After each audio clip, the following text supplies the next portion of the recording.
at the 15. He's on his feet. 10, 5, touchdown. The Jake Nulph Show. Go Burrow. Welcome to another episode of the Jake Nulph Show. We're live here at Charlie's Pub and Eatery, Route 99, just past the lake. And Coach, well, another nail biter, but this one goes the Burrow's way. You just can't have uneventful finishes, can you? You sound like my family. Yeah, no.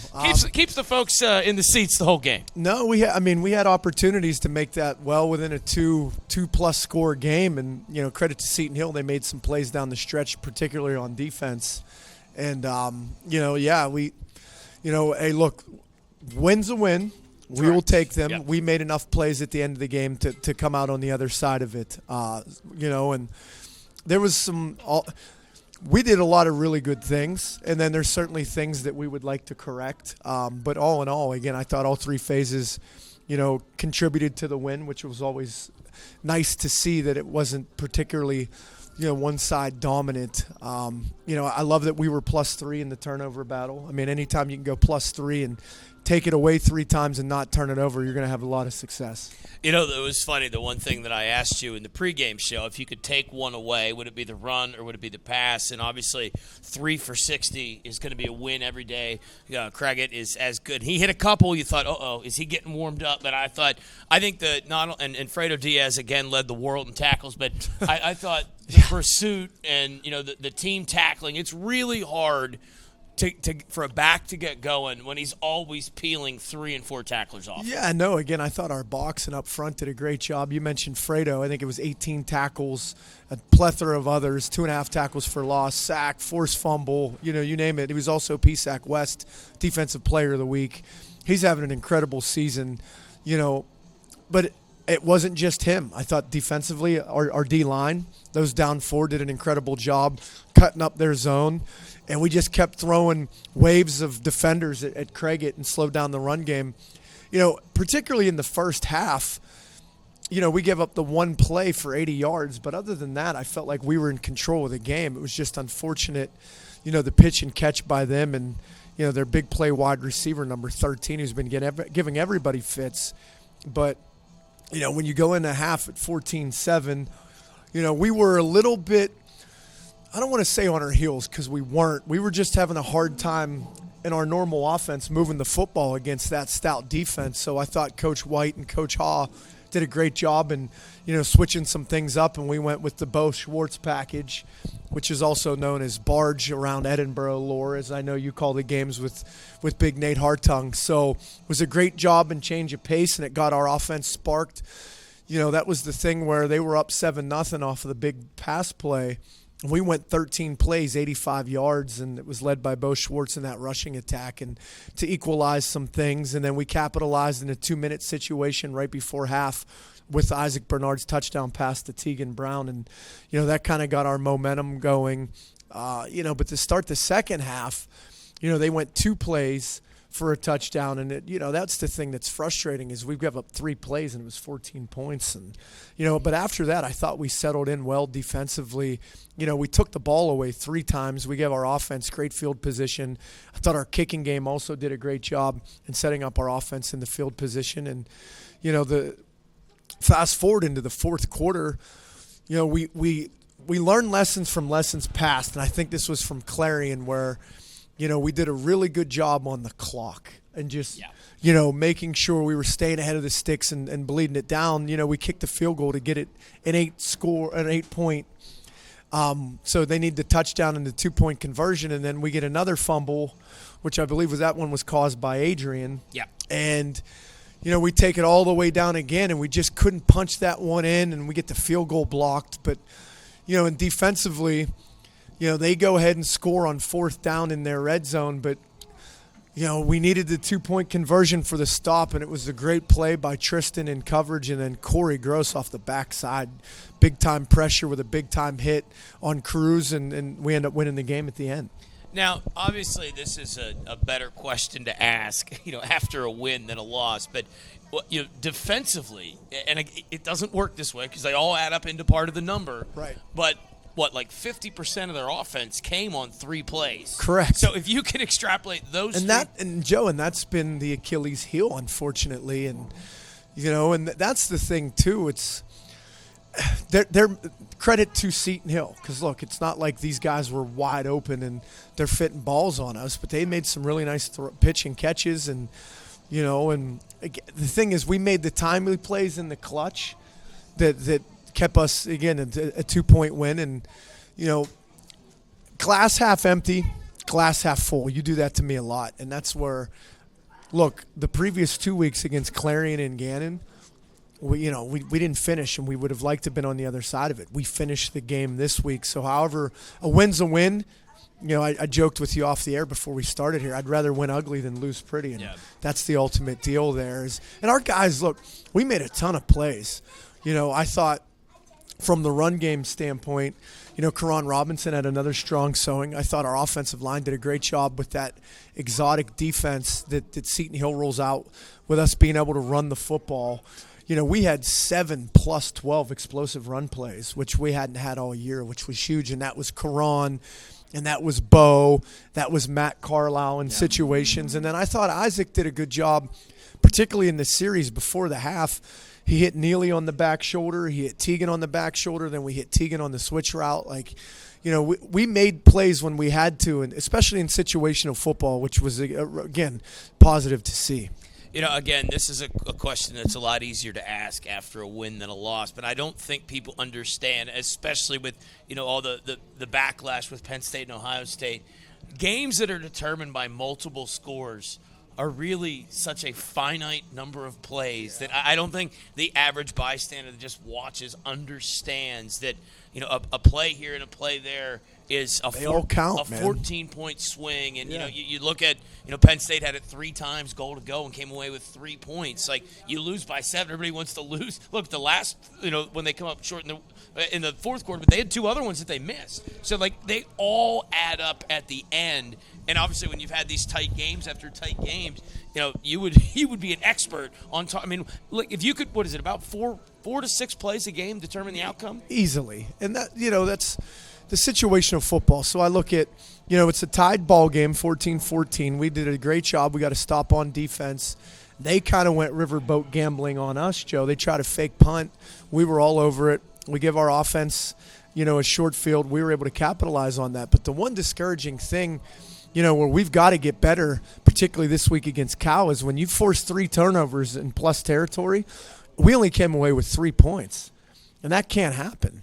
If you figure at worst case scenario, you'd like to see 17 there. Yeah. Well, that starts to become more multiple possessions and then waiting until the very last minute. And look, credit to Seton Hill and that defense. Look, that's what the average, I don't know, the Fighting Scot fan looks and dives into what Seton Hill's been able to do, but they were up 13-0 on IUP. They had Cal down to the wire, lose that game with 24 seconds. Like they've been in a lot of one-possession games. We talked about on the radio show, Joe. It was like looking in the mirror. Yeah. And, I think Coach Day and that staff do an incredible job. They're right there. This has been a tough stretch of games in the West, and when you look at it, mostly every game's coming down to the final possession, and that's just a credit to the league. Yeah, and again, and it's unfortunate because, and Seton Hill, you mentioned, here they are again. 6 straight one-possession games for them, just like you guys. Just like us. It's so difficult to win. And obviously, in that margin of error, to your point, when you have plus territory turnovers, yeah, we got to capitalize on those for 7 points. Yeah, I mean that's a squandered opportunity because not only are you not scoring, that's them not giving up points, and that is a huge win. And momentum can swing, and you can dig yourself in and out of a hole pretty quickly in that situation. Well, and that's the thing where the glass half full in that equation was we were able to eat up a ton of clock, right? With those possessions in the run game and keeping ahead of schedule, but we got to, and our offense knows that, and Coach White, and we met today, and we're cleaning all of those up, but we've got to take that short field, and we got to capitalize on the touchdowns, and that's kind of been what's been hindering us is the momentum plays. We'll score on offense, and then we give up a touchdown on D, or vice versa. Again, it's all complementary football. And that's what I like to see, obviously being the head coach and looking at all 3 phases of it. When we play complementary football, Joe, and I think you'll agree to this, we're really dangerous. That's when we've been able to win the 3 games. It's Robert Morris, IUP, Seton Hill. But we've got to continue to push the envelope, and we got to capitalize when opportunity presents itself. The 13-play, 85-yard drive, and then a 3-and-out versus a quick touchdown. Like, all the effort from the 13 plays just gone in a blink of an eye. Right.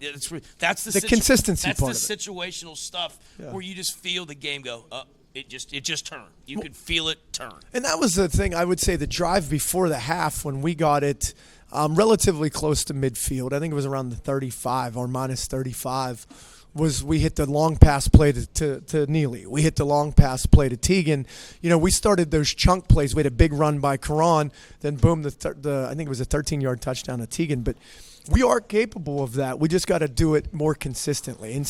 Now, look, I like 13-play, 85-yard drives and controlling the clock. I think that keeps special teams and defense rested. But we joke about it. It would be nice to go one play 80 yards and some fireworks. Final thought before we turn the page, and I thought that this was the difference period. Whether it was D-Mac out in front or Zach Malpica, I thought that our offensive line and our box play was much better on the edge than it has been on both sides of the ball. Yeah, and we won the line of scrimmage, which is huge, particularly against Seton Hill, which, as we know, with Craigett in that run game, they do a great job. And I thought and it was an entire defensive group unit, but the box in particular, our D-line and linebackers did a great job in run support, and then the safeties and even the corners when they were called on to support the run. And then offensively, the offensive line, the tight ends, the running backs, we did a really good job in controlling the line of scrimmage, and we're going to have to continue to build on that as we preview, because this Cal football team, obviously the PSAC West co-champ at least, but, they got a date with Kutztown in 2 weeks for the PSAC title game, and, we got to go down there and play an undefeated West team. Yeah, it just felt that all the one-on-ones in space, that seemed to go our way, and I really felt that was the biggest difference in the ballgame. Bo Swartz coming up on the other side of the break. We're going to let Coach Nulph have a slice or two of pizza. This is the Jake Nulph Show from Charlie's Pub and Eatery, Route 99, just past the lake. Bo Swartz when we come back. At the 15, he's on his feet. 10, 5, touchdown! The Jake Nulph Show. Go Burrow. Welcome back to the Jake Nulph Show. We're live from Charlie's Pub and Eatery, Route 99, just past the lake. And Bo Swartz, 9 rushing touchdowns, a passing touchdown. By the way, I just want you to know I've already copyrighted the T-shirt that says Bo scores touchdowns, so you can pay me your pittance there. But I just got to kind of rewind a little bit. And obviously, record aside, individually speaking, coming into camp, you knew you had 2 veteran guys in front of you. You knew it was going to be an uphill battle. I mean, this has to be a dream come true of sorts, to have all the opportunities that you've had and to have the individual success that you've had. And then, let's be honest, probably a new wrinkle last Saturday. I think you had a lot to do with winning the game, because when you guys came in Barge package, that really changed the momentum. But for you as an individual to this point, what a pleasant surprise this has to be. Yeah, it's definitely a good surprise this year, just getting opportunities, getting on the field, and making the most of my opportunities, especially with Barge. Everyone does a great job. Line was great Saturday. Clay and Bart blocking every play. They're great. Now, the thing is that, we've seen a couple of wrinkles. I know you've thrown a bit out of it, but, it speaks volumes that you're still able to score. I mean, you talk about the way the O-line is blocked. I mean, kind of get the feeling that they have a pretty good idea what's coming when you guys all trot out there. But in terms of the execution, some guys in particular that, obviously, Coach Hartung does a great job on the radio pointing out all the line play. But, here's your chance to thank some of the guys up front that really allowed that to happen. Yeah, the entire line up front on it every time, because we were going both right and left side the whole game when we were running Barge. Every time we had a good push. Like, Barge usually meant get 2-3 yards first down. I wasn't getting contact. I was 10 yards downfield on some of those plays. So that's all credit goes to them. And Clay and Jello just blocking well up front, giving me space to make plays. That would be Bartolini for those folks not certain who Jello is at all. But, now to the other side, of course, this has been – the highs have been high, the lows have been low. It's probably too early to tell. But, you're going to be a guy that's going to be looked at as a leader, basically as soon as the semester's in next year. Probably too early to tell. Do you learn more from the wins? Do you learn more from the losses, or what do you learn from a win versus what do you learn from a loss? You learn a lot from both, honestly. Wins, you got to learn how to win again, keep it up, keep the team together, build win streaks off that. And losses, you just got to try to keep everyone up, learn what we did wrong to cause the loss, fix it, and just build every week off every situation that we get. You know, I've been telling people for years just how competitive this league is. I'm not certain that I have ever been around a year where it's been this competitive. I mean, there have been some blowouts in years, in the last 2 decades. You just don't see that all that often. Obviously, you gave Slippery Rock all they wanted, 23 unanswered. You were able to take down IUP. California, they're their own animal. But, from your perspective as a player, I think that people undervalue just how good this league is from top to bottom. What have you learned most? What have you grown from with just how deep and talented? And it's easy in high school. You can take a playoff here or there, but at this level, you cannot do that. Yeah, PSAC's definitely, I believe, probably the most competitive conference that there is in Division II. Every week, any team could win. Like, you never know what's going to happen every week from top to bottom. Now, Coach White, again, this is a different deal. You replace an offensive coordinator. You have a new offensive coordinator. Barge is kind of, Coach DeMayo's baby that Coach White has embraced. How different is it from last year to this year? And, some of the wrinkles, obviously we can't get too deep into the weeds of the wrinkles, but, the language and the learning curve with Coach White, versus, what you were, here the previous with. Yeah, Coach White tried to keep a lot of the lingo terms and that very similar to what we had before. He made it very easy for us to learn in the springtime. Like, having a whole new offense is usually difficult to come into, but how he introduced everything, taught everything for us, and just the basics terms and how to execute it, he did a great job with. Now, I guess the one thing you've not done is caught a ball. Now, you've been in passing situations. You've not caught a touchdown anyway. But what else you got up your sleeve? I mean, we want. I think it'd be cool for Clay to throw you one. I mean, I'd be advocating for Clay to get a rushing touchdown, but I think I've maybe changed my mind. I don't know. But when was the last time a guy with a neck roll threw a touchdown pass? That's what I would say. I want to see Clay in his neck roll and his belly throwing a touchdown pass. That's that'd what be I would awesome. say. Can we arrange that, you think? Probably, yeah. But again, now you get ready for California. How much, the preparation. This, guys do this for a living. This is the other thing about it's not high school anymore. These guys are grinding for hours and hours and hours on end. Turn the page. It's back to work. It's time for California, and it's another top 25 opponent. Yep. It's just there's no days off. What can you tell us from what you've seen? Obviously, very early in the week, but what can you tell us about Cal and some of their defensive tendencies that you've seen in your prep so far? So far this week, they're a cover 3 man outfit. Defense is obviously very solid. They held Slip to 7 points in their last game.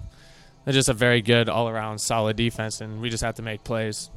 Well, certainly, I appreciate you taking the time. We are going to talk about those Cal Vulcans and Gary Dunn with Coach Nulph. When we come back, it's the Jake Nulph Show, live from Charlie's Pub and Eatery, Route 99, just past the lake. Coach Nulph, we turn the page and get you ready for another ranked opponent in the Cal Vulcans on Saturday afternoon. At the 15, he's on his feet, 10, 5, touchdown! The Jake Nulph Show. Go Burrow. Back here at Charlie's Pub and Eatery, Route 99, just past the lake. Coach Nulph joining us. We turn the page. 17th ranked California Vulcans on the docket. Another ranked opponent. Obviously, welcome to the PSAC, baby. Their spot in the championship game is clinched. The Kutztown awaits them in 2 weeks. Cody will travel to Cal. Yeah, so I guess we'll start with that. I was thinking about that. Like, is there? I don't think they're going to treat it as a bye week because the regional rank, the championship games are relevant. So this is not going to be a week off. This is going to be all systems. They've already had their week off. They had a bye before us. I'm saying, like, this isn't the NFL because the championship game has no impact on the regional rankings. They're third. Obviously, they want to get in the top 2 spots to get a bye. But this is a good football team, and I kind of feel oddly this year. I don't know why, but I sort of feel like in all the preseason, they were slept on a little bit. And Davis Black and that group has been very, very good for the entirety of the season. They've been in a couple of close games, but they've Yeah. made the plays down the stretch to win football Well, games. the thing I looked at with Cal is they're finding ways to win games, right? You know, they were down 10 with 6 minutes to go against Clarion and scored 14 points in less than 6 minutes. You know, they Seton Hill back and forth. They go ahead with, I think it was 28 or 24 seconds left in that ball game to win 28-21. You know, IUP was winning 10-7. They had a field goal blocked. Their guard made a heads-up play and ran for a first down, and they had another opportunity, kicked it, and then they won it in overtime. You mentioned I think Bo mentioned about the Slippery Rock game, and this is a very well-coached football team. I've known Gary Dunn for a long time, and we've been going at each other all the way dating back to 2010. I've got a lot of respect for Gary and what he's done at Cal. Another buddy of mine is Anthony Leonard, who's coaching the D-line down there. So there's some relationships, and they got it rolling. You mentioned their quarterback, Black. I thought he was good last year. He's really good this year. He's got tremendous command of the offense. He's got big-time weapons on the perimeter. The run game's rolling. They're big and nasty. It starts up front in the interior with their center and two guards. And then defensively, they've always been really stout. They do a lot of exotic things. I think Solomon may be one of the better defensive players in the conference. Their safety from Clairton. They challenge you at the corner. Their box is stout. I mean, this is a really good football team. There's a reason that, they're ranked in the regional rankings. They do a great job in the kicking game. They have big-time playmakers on the perimeter, and really it starts with Eric Willis. We saw Phillips. Big, long. Willis is more of your traditional. He's got go-go juice. He reminds me of the guys from Slippery Rock. Yeah, he can go, and he's a problem in the kicking game. Yeah. So we got to load it up, head down to Cal PA on Saturday. I'm reminded a lot of texts coming through from our Fighting Scott faithful how Edinburgh. Been a minute. It's been a while. I think it's been since 2004. So. It's another game. It's another opportunity. You preluded to 17th in the country. We've got to make a ton of corrections from Saturday, and we got to go down there and play really good football. The one thing that I noticed in the two games that I watched from Cal, their size on the defensive line they got some monsters really inside. Allows those linebackers to come free. And then you mentioned Solomon. And then all of a sudden the safeties are just playing center field. What do you do to try to not allow – that, especially the kid in the middle, he is huge. Yeah, no, they do a really good job. And, again, you mentioned about winning the trenches. That's why they've been very, very successful, especially in the Slippery Rock game. I thought they did a great job up front on both sides of the ball, and that freed up some things for them on the perimeter. Slippery Rock was driving in, I believe it was the second quarter, late in the second quarter to make that a one-score game. It was 17-7. And, a very rare error by the quarterback, Long from Slippery Rock, but he threw it right to the post safety.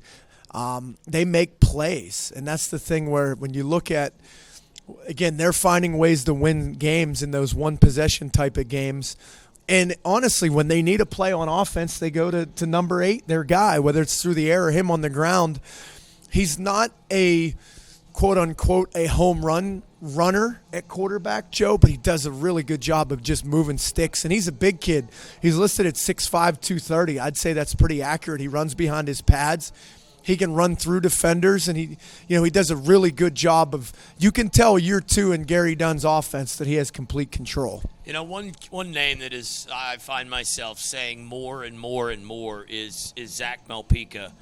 How important is he going to be? Obviously, he has to be disruptive. Yeah, obviously, CJ and Fredo have everything covered that gets beyond him, but I'm starting to feel that his pass rush is really starting to get going. Yeah, and that's the thing is we've got to be able to create some pressure and still be able to play coverage.